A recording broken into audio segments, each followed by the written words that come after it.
Class में जैसे कि हम लोग ने SN1 और SN2 रिएक्शंस को पढ़ लिया था, ठीक है। ये क्या कहता है, ये बोलता है कि न्यूक्लियोफिलिक सब्स्टिट्यूशन रिएक्शन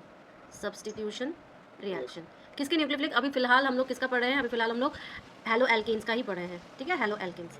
अब जब सब्स्टिट्यूशन कर रहे थे, न्यूक्लियोफाइल यानी कि न्यूक्लियस लविंग, यानी कि खुद क्या होंगे, वो नेगेटिवली चार्ज आयन होंगे, ठीक है, और न्यूक्लियस लविंग होंगे, यानी कि जहाँ पे पॉजिटिव चार्ज है वहाँ पर अटैक करने की कोशिश करेंगे। अब इसमें SN1 और SN2 क्या कह रहा है, मेन इनका ध्यान रखना, SN1 जहाँ पर बल्कि होता है, बल्कि यानी कि हैवी जैसे होते हैं, टर्शियरी वगैरह होते हैं ना, टर्शियरी कैटायंस, टर्शियरी का मतलब क्या है कि सी के ऊपर चारों तरफ से अटैक है, यहाँ पर कोई अलग ग्रुप होगा चारों तरफ से मिथाइल ग्रुप अटैच है, तो इसका मतलब क्या हुआ, ये बल्कि है, तो SN1 क्या करेगा, बल्कि को प्रमोट करता है, यानी कि हाँ मैं तुम्हारे पाथवे से ही हूँगा। तो SN1 जो होता है बेटा जी, ये आपका 2 स्टेप रिएक्शन होता है, लेकिन जैसे ही हम SN2 में चले जाते हैं, SN2 रिएक्शंस में, SN2 एक सिंगल स्टेप रिएक्शन होता है, सिंगल स्टेप रिएक्शन होने का मतलब यही है कि वो एक ही स्टेप में चला जाएगा। अब जब कोई चीज़ एक ही स्टेप में जाएगी तो वो क्या सजेस्ट करेगी, भाई मेरे पास बल्कि चीज़ें ना हो, मेरे पास ज़्यादा स्टीयरिक हिंड्रेंस ना हो, यही कोशिश करेगी। अच्छा, दूसरी चीज़ मैं आपको रिएक्शन के थ्रू भी दिखाऊंगी, ये जो SN2 है ये इन्वर्जन होता है, इन्वर्जन यानी कि जैसे कि अम्ब्रेला ऐसे होती है, लेकिन इन्वर्ट होने के बाद कैसे हो जाएगी, पूरी की पूरी ऐसे ऑपोजिट हो जाएगी, ठीक है। तो ये आपके NCERT में समझाया गया है, बट हम लोग इसको और अच्छे से क्लियर करेंगे। अच्छा, एक चीज़ मैंने आपको ये भी बताया था कि जो कार्बन होती है वो टेट्रावैलेंट होती है, टेट्रावैलेंट यानी कि बेटा जी ये 4 से जुड़ सकती है, कोई भी 4 से जुड़ सकती है, ठीक है। तो जब एक ग्रुप देखो, बुक में आप देखोगे कि एक बार डैश से बनाया जाता है और एक सॉलिड लाइन से बनाई जाती है, ठीक है, आपने क्लास में भी देखा होगा पहले भी। तो इसका मतलब क्या कि ये फ्रंट में है एक और एक बैकवर्ड है, ठीक है, डैश और एक जब हम किसी प्लेन को डिस्कस करते हैं तो प्लेन का मतलब इधर और इधर हो गया, लेकिन इधर और इधर डायमेंशंस भी तो है, क्यों, क्योंकि कार्बन के पास 4 है। तो फ्रंट और बैक को कैसे हम पेपर में शो करें, तो हम लोग डैश और सॉलिड लाइन से शो करते हैं, ये समझ में आ गया। नेक्स्ट, अब जैसे ग्रुप्स हमारे पास हैं, कौन कौन से ग्रुप हैं, ये देखो, जैसे साइनाइड ग्रुप्स और नाइट्राइड्स ग्रुप। अब ये जब इनका जो न्यूक्लियोफिलिक पार्ट है, ये साइनाइड का यानी कि CN हो गया और नाइट्राइड का यानी कि NO2 माइनस हो गया, ठीक है। अब ये क्या कहते हैं, ये मैं 2 न्यूक्लियोफिलिक सेंटर प्रोवाइड करता हूँ, न्यूक्लियोफिलिक सेंटर यानी कि 2 नेगेटिव साइड प्रोवाइड करता हूँ, और ये मेरे ऊपर है कि मैं कहाँ से कहाँ अटैच करता हूँ, ये मॉलिक्यूल को देख के करता हूँ, ठीक है। पहली चीज़, इसी वजह से इनको क्या कहते हैं, एम्बीडिएंट न्यूक्लियोफाइल्स। तो अगर आपको MCQ में कभी पूछा जाए व्हाट आर एम्बीडिएंट न्यूक्लियोफाइल्स, तो 4 ऑप्शन दे देगा, ठीक है। तो आप हमेशा साइनाइड और नाइट्राइड को ऑप्ट करना, इतना क्लियर है ना, ठीक है। कौन कौन से हैं आप देखो, जैसे साइनाइड ग्रुप है, साइनाइड ग्रुप आपको C भी दे सकता है या N भी दे सकता है, क्या दे सकता है, C भी दे सकता है और N भी दे सकता है। इसका हम लोगों ने देखा था, एक साइनाइड ग्रुप बना है और एक आइसोसाइनाइड बना है, आपकी NCERT के टेबल में है, लास्ट क्लास में जब हम लोग NCERT पढ़ रहे थे तो मैंने आपको दिखाया भी था, एक आइसोसाइनाइड और एक साइनाइड, है कि नहीं बताओ, है ना। तो वो ग्रुप में इसीलिए दिया है क्योंकि वो एम्बीडिएंट है। इसी तरह नाइट्राइड ग्रुप भी है, ऑक्सीजन दे भी सकता है या नाइट्रोजन दे सकता है, उसके ऊपर है कि वो कौन सा देगा, क्लियर है। अच्छा, अब हमने मैकेनिज्म्स को देखे, किसका, SN2 के मैकेनिज्म को। तो मैंने अभी बोला कि ये एक सब्स्टिट्यूशन रिएक्शन है, दूसरी चीज़ 1 सिंगल स्टेप पे आती है लेकिन बाई मॉलिक्यूलर होती है, क्या होती है, बाई मॉलिक्यूलर, 2 का मतलब है यहाँ पे बाई मॉलिक्यूलर, ठीक है। अब जैसे मानो कि OH मेरा एक न्यूक्लियोफाइल है, ठीक है। अब ये कार्बन हमारे पास ऐसा है, कार्बन के पास 4 है ना, और ये कौन सा कार्बन है, हेलो एल्केन, क्या है, हेलो एल्केन ही है। अब इस हेलो एल्केन के ऊपर किसने स्ट्राइक किया, इसने स्ट्राइक किया। तो देखो, ये डैश का मतलब है इंटरमीडिएट, डैश का मतलब क्या है, इंटरमीडिएट। वो रिएक्ट अभी पूरा का पूरा प्रोडक्ट तैयार हुआ नहीं है। सिचुएशन अभी कैसी है कि एक तरफ आपके क्लोराइड ग्रुप है और एक तरफ आपके OH ग्रुप है, एक को वो छोड़ेगी, एक को वो अटैच करेगी, क्यों, क्योंकि सब्स्टिट्यूशन रिएक्शन है, सब्स्टिट्यूट मैंने बोला ही था, एक को निकाल के दूसरा अटैच करवाते हैं, ठीक है। लेकिन जब अटैचमेंट हुआ, देखो क्लोरीन पहले इस तरफ से था, लेकिन OH जुड़ा कहाँ पर, इस तरफ से, ऑपोजिटली जुड़ गया है, जुड़ा है कि नहीं। इसका मतलब हम ये नहीं कह सकते कि यहाँ पर पूरा का पूरा क्या हुआ, इन्वर्जन हुआ, क्या हुआ, इन्वर्जन हुआ, क्लियर है कि नहीं बताइए, क्लियर है। तो आप अपने जब डेफिनेशंस हम लोग लिखेंगे एग्जाम में पूछा जाएगा या डिफरेंशिएशन पूछा जाएगा 2 रिएक्शंस में, तो आप ये जरूर बोलना कि इसमें इन्वर्जन होता है, जैसे छाता का अम्ब्रेला का इन्वर्जन होता है, क्लियर है ना। ये रिएक्शन आपको याद करना पड़ेगा एज एन एग्जाम्पल। अब आपसे ये पूछा जाएगा कि ये जो इन्वर्जन रिएक्शन जो हुआ वो कहाँ पर, सिंपल एल्काइल हैलाइड्स जो होते हैं उसमें SN2 होता है। क्यों, मैंने अभी बताया, क्योंकि ये सिंगल स्टेप में होता है, इसलिए क्या प्रमोट करेगा कि भैया मेरे पास ज़्यादा हिंड्रेंस ना हो, मॉलिक्यूल्स ज़्यादा बड़े बड़े ना हो, नहीं तो मैं एक स्टेप पे पूरा करने में मेरे को दिक्कत होगी। इस वजह से जो सिंपल एल्काइल हैलाइड्स होते हैं उनमें ही ये प्रमोट होता है, यानी कि उनमें ज़्यादा इसको होने की संभावनाएं होती है, क्लियर है। तो इस वजह से द ऑर्डर ऑफ रिएक्टिविटी, देखिए the order of reactivity followed is primary halide, secondary halide, tertiary halide. Primary halide यानी कि CH3Cl, सिंपल सा क्लोरोमीथेन। सेकेंडरी हम ऐसे कर सकते हैं, CH3 2 जोड़ दो और यहाँ पे Cl जोड़ दो, ठीक है। तो ये सेकेंडरी हो गया। टर्शियरी में तो ये ना के बराबर ही होता है एकदम, क्यों, क्योंकि टर्शियरी में SN1 होता है, ठीक है, समझ में आ गया ये पेज। चलो नेक्स्ट देखिए बेटा जी, SN1 रिएक्शन, SN1 देखो क्योंकि वो 2 था इसलिए वो बाई मॉलिक्यूलर था, ये 1 है इस वजह से ये क्या है, यूनिमॉलिक्यूलर, ठीक है। अब देखो यहाँ पर जो होता है पोलर प्रोटिक सॉल्वेंट्स, या जो रिएक्शन है इसमें हमें एक सॉल्वेंट की ज़रूरत पड़ती है। कैसे सॉल्वेंट की? आप बोलोगे polar protic solvent, polar protic solvents, ठीक है। अब पोलर प्रोटिक सॉल्वेंट्स होता क्या? पोलैरिटी होगी उनमें, प्रोटिक होगा यानी कि positive charge, proton giving, protic का मतलब प्रोटॉन, ठीक है। प्रोटॉन यानी कि जिसमें प्लस ई चार्ज होता है, प्रोटॉन का मतलब क्या? +1, यही ना होता है, ठीक है। इलेक्ट्रॉन का मतलब क्या होता है? -1, ठीक है। ये सारी चीज़ें आपको फिजिक्स में बताई जाती है क्लास 12 की, ठीक है। अब देखो प्रोटॉन सॉल्वेंट कौन से? वाटर हो जाएगा, अल्कोहल हो जाएगा, एसिटिक एसिड हो जाएगा। देखो मैं आपको ये बताऊँ, वाटर यानी कि H2O, तो ये डिवाइड होता है कैसे?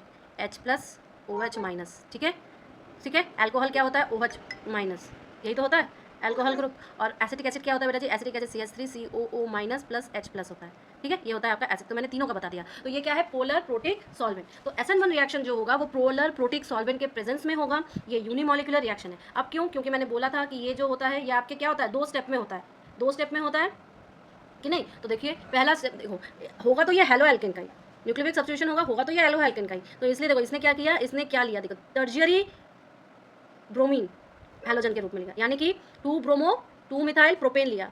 Also it is a tertiary one. क्या है? टर्शियरी। टर्शियरी यानी कि सबसे ज़्यादा हिंड्रेंस। क्या होगा टर्शियरी का मतलब? सबसे ज़्यादा हिंड्रेंस। हाँ, ये हो गया ना टर्शियरी, और यहाँ पे उसने ब्रोमीन लगा दिया। क्लियर है?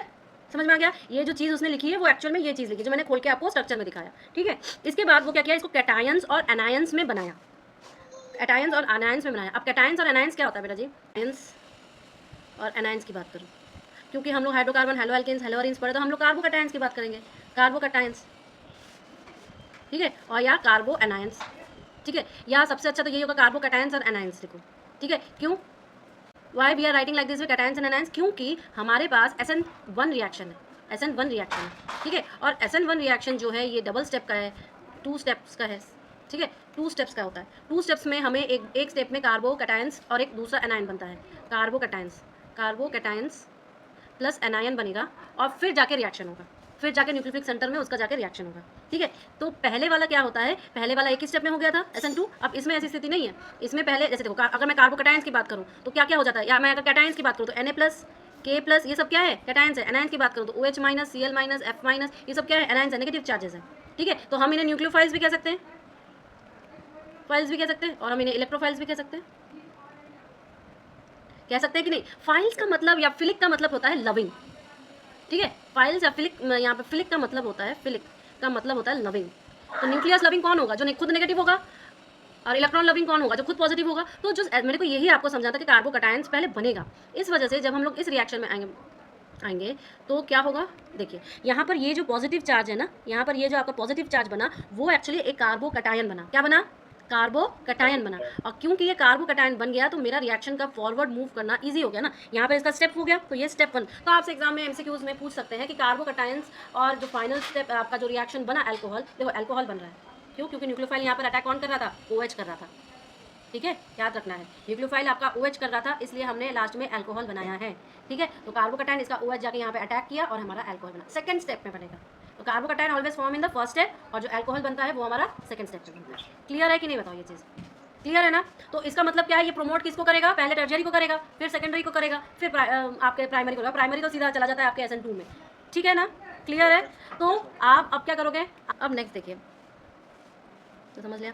अब अभी तो हम लोगों ने हेलो अरीन्स देखा नहीं है, लेकिन इतना तो जानते हैं कि कार्बो कैटायंस और कैटायंस और एनायंस में क्या है, ठीक है। कार्बो कैटायंस एंड एनायंस। अब जैसे कि एलाइलिक और बेंजाइलिक हैलाइड्स, एलाइलिक या बेंजाइलिक हैलाइड्स हम जब देखेंगे, मतलब हम लोग रिंग एरोमेटिक की बात कर रहे हैं या रिंग की बात कर रहे हैं, ठीक है। एरोमेटिक या रिंग की बात कर रहे हैं। सो जब हम इसमें ये चीज़ ध्यान में रखना कि जो एलाइलिक और बेंजाइलिक हैलाइड्स होते हैं उसमें रिएक्टिविटी हमेशा किस तरफ से जाती है? SN1 से। क्यों SN1 से जाती है? क्यों जाती है? बोलो। बेंजीन में SN1 से क्यों जाती है? कंसंट्रेट करो समीर, कंसंट्रेट ना, बोलो। SN1 से क्यों जाएगा? अभी बताया ना। SN1 किसको प्रमोट करता है? SN1 किसको प्रमोट करता है? बताओ। देखो SN2 किसको प्रमोट करता है? बताओ। क्या रहते हैं वो? हमारे पास प्राइमरी, सेकेंडरी और टर्शियरी है, ठीक है। टर्शियरी का मतलब हिंड्रेंस ज़्यादा है, हिंड्रेंस, ठीक है। हिंड्रेंस ज़्यादा है, इसका मतलब क्या हुआ? SN1 किसको प्रमोट करेगा? हिंड्रेंस को प्रमोट करेगा। इसका मतलब जो बेंजील ग्रुप होते हैं उसमें हिंड्रेंस ज़्यादा होता है कि सिंपल चेन रिएक्शन में ज़्यादा होता है? किसमें ज़्यादा होता है? अगर मैं ऐसा ग्रुप लिखूँ, ठीक है, और अगर मैं सिंपल ऐसा ग्रुप लिखूँ तो कौन ज़्यादा हिंड्रेंस वाला होगा? ये कि ये? बल्कि जो है बेटा, ये तो बल्कि है ना, ये बड़ा मॉलिक्यूल है ना, ये तो छोटा है, ये बड़ा है, तो ऑब्वियस ही बात है ये ज़्यादा हिंड्रेंस प्रोवाइड करेगा रादर देन दिस। और ज़्यादा हिंड्रेंस प्रोवाइड करेगा इसलिए वो कार्बोकैटायन इजीली बना के रिएक्ट को 2 स्टेप में ले जाएगा, यानी कि SN1 में ले जाएगा। ठीक है, इसका मतलब क्लियर हो गया ना कि बेंजाइलिक ग्रुप जो है ये रेजोनेंस स्ट्रक्चर से स्टेबल हो गया है और जो कार्बोकैटायन बना वो स्टेबलाइज होता है, इसलिए वो सेकंड स्टेप में एंटर करके एक आपका प्रोडक्ट देता है, न्यूक्लियोफिलिक सब्स्टिट्यूशन रिएक्टेंट का प्रोडक्ट देता है। ठीक है, तो हमने ये कंक्लूड किया कि बेंजाइलिक हैलाइड जो होते हैं वो SN1 रिएक्शन से फॉलो होते हैं। दूसरी चीज़, ये तो आप नोट करोगे, लेकिन जब हम SN2 रिएक्शन को बोलते हैं तो मैंने अभी आपको बताया जैसे अम्ब्रेला का इन्वर्जन ऐसे जाके ऐसे हो जाता है, इसी तरह ये एक स्टीरियोकेमिकल इन्वर्जन है। कैसा इन्वर्जन है? Stereochemical inversion. हाँ, अब देखो मैं नेक्स्ट स्टेप में आपको ये चीज़ समझा रही हूँ। स्टीरियो केमिस्ट्री, पहले तो ये देखो स्टीरियो केमिस्ट्री होता क्या है। कुछ ऐसे कंपाउंड्स होते हैं, कुछ ऐसे कंपाउंड्स होते हैं बेटा जो ऑप्टिकली एक्टिव होते हैं, ऑप्टिकली एक्टिव होते हैं, ये आप लोग को फिजिक्स में पढ़ाया गया है। ठीक है, ऑप्टिकली एक्टिव का मतलब क्या होता है कि अगर ये कंपाउंड अगर हम लोग प्लेन मिरर से पास करवाए तो वो उसको रोटेट करवा देगा। ठीक है, प्लेन पोलराइज लाइट को वो रोटेट करवा देता है, प्लेन पोलराइज्ड लाइट को वो रोटेट करवा देगा।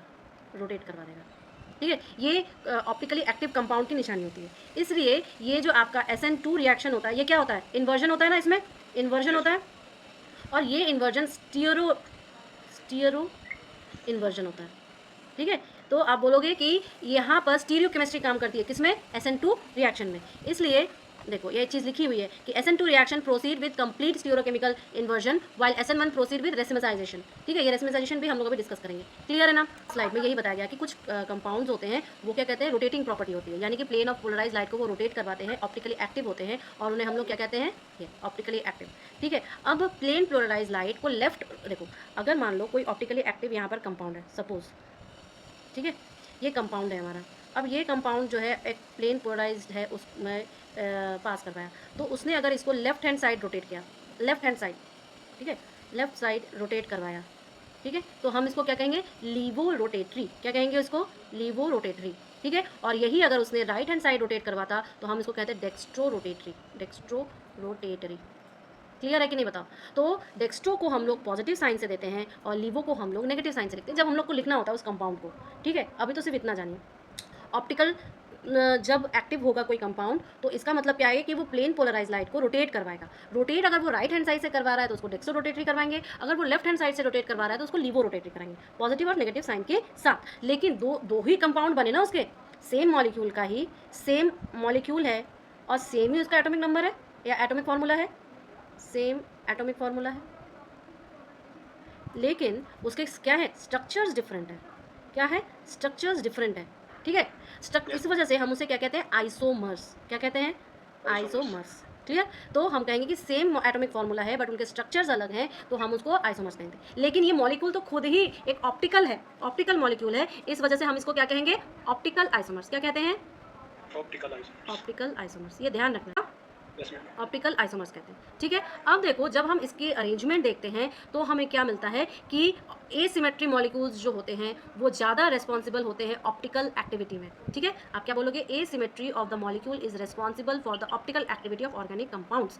ठीक है, या इसे हम लोग स्टीरियो सेंटर या एसिमेट्रिक कार्बन कहते हैं। मान लो मेरे पास कोई भी एसिमेट्रिक कार्बोकैटायन है, जैसे कि मान लो एसिमेट्रिक, अब ये कोई कार्बन है और इसके पास पूरा एसिमेट्री है, BCDA। ठीक है, ये क्या है? एक एसिमेट्रिक है, एसिमेट्रिक है कार्बन। एसिमेट्रिक कार्बन कौन सा है? ये है। ठीक है, ये कार्बन है, यहाँ पर ई लिख देती हूँ तो डिफ्रेंशिएट नहीं हो पाएगा। ठीक है, अब ये क्या है? मान लो ऑप्टिकली एक्टिव है, यानी कि इसके हमारे पास क्या है? ऑप्टिकल आइसोमर्स मौजूद है, ऑप्टिकल आइसोमर्स इसके हैं। ठीक है, तो या तो वो पास करने पर लेफ्ट हैंड रोटेट कराएगा या तो वो राइट हैंड रोटेट कराएगा। ठीक है, तो लेफ्ट हैंड यानी कि नेगेटिव, राइट हैंड यानी कि पॉजिटिव, यानी कि ये डेक्सो रोटेटरी और ये लीवो रोटेटरी। ठीक है, अब नेक्स्ट ये क्या कह रहा है कि यहाँ पर ये कौन सा सेंटर है? यही सेंटर तो स्टीरियो केमिस्ट्री को बता रहा है। अच्छा, अगर ये सिमेट्रिक होता, मतलब हर जगह अगर इसके बी होता तो क्या मैं इसको ऑप्टिकली एक्टिव पहचान सकती? नहीं, ये डिफ्रेंशिएटेड है, एसिमेट्रिक है, इसलिए तो पहचान पाऊंगी ना कि रोटेट कैसा किसको कर रहा है।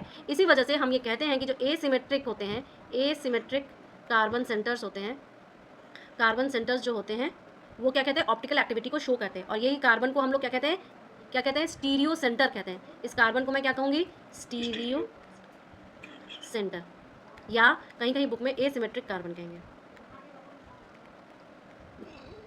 क्लियर है ये चीज़। ऑप्टिकल एक्टिविटी किसे कहते हैं, dextrorotatory, levorotatory, optical activity, optical isomers, stereocentre, ये सारी चीज़ें क्लियर है ना। Yes ma'am.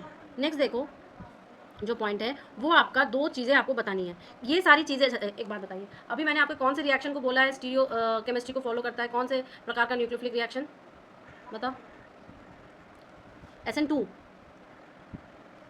SN2 जो है वो क्या करता है, स्टीरियो केमिस्ट्री को फॉलो करता है, स्टीरियो केमिकल इन्वर्जन करवाता है कि नहीं, क्योंकि वो सिंगल स्टेप में होता है, सिंगल स्टेप में होता है। लेकिन जो 2 ऑब्जेक्ट्स एक दूसरे पर सुपर इम्पोज नहीं हो सकते, तो दूसरे पर सुपर इम्पोज मतलब क्या, कि अगर मैंने एक शीशा रखा तो उस शीशे के सामने मेरा हाथ एक ऐसा दिखाएगा और दूसरा वाला हाथ अंगूठा ऐसे ऐसे दिखाएगा, तो क्या मैं इन दोनों को ज्वाइन करके एक दूसरे को ढक सकती हूँ? ऐसे आप ढक सकते हो क्या? नहीं, दोनों का अंगूठा सामने की तरफ निकला रहेगा। लेकिन अगर मैं ऐसे रखूँ तो क्या मैं एक दूसरे को ढक सकती हूँ? ढक गया ना, 4 उंगलियाँ इसको, 4 उंगलियाँ इसको, ढक गई। So what I am saying कि अगर मिरर के साथ सुपर इम्पोज हो जा रहे हैं तो वो क्या कहलाते हैं, कायरल कंपाउंड्स। क्या कहलाते हैं, कायरल कंपाउंड्स। और अगर सुपर इम्पोज नहीं हो पा रहे हैं,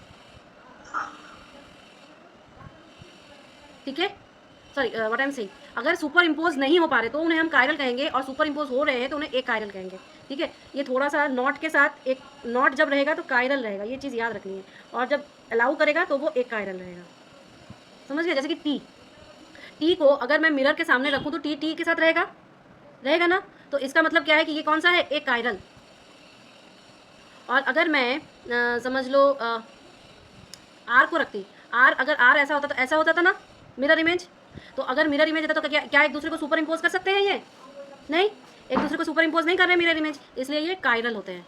ठीक है, ये 2 लाइन इंपॉर्टेंट है, आपसे ये डेफिनेशन के फॉर्म में पूछ सकता है, आपसे MCQs के फॉर्म में पूछ सकता है कि कायरल किसे कहते हैं और एक कायरल कंपाउंड किसे कहते हैं। कायरल कंपाउंड किसे, जब आप अपने मिरर इमेज से सुपर इम्पोज नहीं करते हैं तब आप कायरल होते हैं, और जब आप मिरर इमेज से सुपर इम्पोज कर देते हैं तो वो एक कायरल हो जाता है। ठीक है, अच्छा, अब मान लो हमारे पास मैंने ऑप्टिकल एक्टिव कंपाउंड्स पढ़ा है। क्या पढ़ा है? Optical active compounds. तो याद रखना, कोई भी ऑप्टिकल एक्टिव कंपाउंड होगा उसके पास एक कार्बन कायरल होगा ही होगा, एक कार्बन कायरल होगा ही होगा। कायरल होगा तभी हमें ऑप्टिकल एक्टिविटी का पता चलेगा।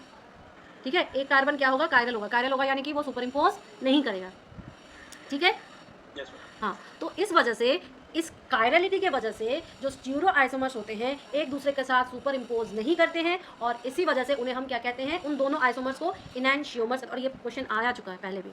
ठीक है, हम लोग जो प्रीवियस ईयर के क्वेश्चन अभी सॉल्व करेंगे इस वीक के लास्ट तक, इस चैप्टर से रिलेटेड जितने क्वेश्चन प्रीवियस ईयर आए हैं हम लोग उसको डिस्कस करेंगे इस वीक के एंड में। तो अब आपको ये क्वेश्चन दिखेगा, ये क्वेश्चन ऑलरेडी पूछा जा चुका है कि इनैंशियोमर्स किसे कहते हैं।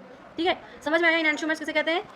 हमारे पास ऑप्टिकल एक्टिव कंपाउंड्स हैं, ठीक है, हमारे पास कायरल कंपाउंड्स है। कायरल कंपाउंड यानी कि वो मिरर इमेज से सुपर इम्पोज नहीं करते हैं, मिरर इमेज से सुपर इम्पोज नहीं करते, इसलिए जो ऑप्टिकली एक्टिव कंपाउंड्स होंगे उनके पास एटलीस्ट एक कायरल कार्बन होगा ही होगा। जब उसके पास एक कायरल कंपाउंड होगा तो इसका मतलब क्या कि वो आपके ऑप्टिकली एक्टिव बनाते हैं, डेक्स्ट्रो रोटेटरी और लिवो रोटेटरी, या आप बोलोगे ऑप्टिकली एक्टिव आइसोमर्स बनाते हैं। और इन आइसोमर्स को हम लोग क्या कहते हैं, इनैंशियोमर्स। क्या कहते हैं? इनैंशियोमर्स। ठीक है, अब इसकी फिजिकल प्रॉपर्टीज़ के बारे में बता रहा है कि enantiomers process identical melting points, boiling points, solubility, refractive index. उनका सिर्फ जो ये 2 इनैंशियोमर्स होते हैं ना, उनकी सारी चीज़ें सेम होती है, बस इनका जो ऑप्टिकल रोटेशन है यानी कि जो डेक्स्ट्रो रोटेटरी और लिवो रोटेटरी, बस इसी में इनका डिफरेंस होता है, बाकी सारी चीज़ें सेम होती है। रिफ्रैक्टिव इंडेक्स बोलो, boiling point, melting point, solubility, सब कुछ आइडेंटिकल या सेम होता है। क्लियर है? तो आपको एक और लाइन यहाँ पे है, रेसिमिसाइजेशन। ठीक है, रेसिमिसाइजेशन का क्या होता है? जब हमारे पास 2 इक्वल इनैंशियोमर्स होते हैं, दोनों की इक्वल अमाउंट में कोई मिक्सचर हमें मिला, मतलब जितना आपके पास लिवो रोटेटरी आइसोमर बना, जितना आपके पास डेक्स्ट्रो रोटेटरी आइसोमर बना, दोनों का जो अमाउंट है वो क्या है, इक्वल है। ठीक है, तो भी वो क्या कर देगा, ऑप्टिकल रोटेशन को 0 कर देगा। जितना पॉजिटिव है अगर उतना ही नेगेटिव अमाउंट हमें पास मिल जाए तो क्या होगा, रिजल्टेंट ऑप्टिकल एक्टिविटी 0 ही तो होगी, 0 ही होगी। तो ये दोनों एक दूसरे के उसको कैंसिल आउट कर देते हैं, और इसको हम लोग क्या बोलते हैं, उस मिक्सचर को हम लोग क्या बोलते हैं, रेसिमिक मिक्सचर। क्या बोलते हैं? हाँ, रेसिमिक मिक्सचर बोलते हैं। और इस इंटायर प्रोसेस ऑफ कन्वर्जन को हम लोग क्या कहते हैं, रेसिमिसाइजेशन। क्या कहते हैं? रेसिमिसाइजेशन। ये जो 4-5 मैंने कीवर्ड्स बोले हैं ये एग्जाम में आते हैं, चाहे आइदर ये आपको डिफाइन करने के लिए आए, आइदर ये आपके MCQs में आए, आपको आएंगे ज़रूर। ठीक है, क्योंकि ये थोड़ा कंफ्यूजिंग होते हैं। इनैंशियोमर्स हो गए, रेसिमिसाइजेशन हो गया, फिर आपका ऑप्टिकल आइसोमर्स हो गए, कायरलिटी एक आयरल हो गया, लिवो रोटेटरी, डेक्सटो रोटेटरी, ये स्टीरियोकेमिस्ट्री, स्टीरियोकेमिकल इन्वर्जन, ये सारी चीज़ें आपसे एग्जाम में पूछी जाती हैं। ठीक है, क्लियर है ना?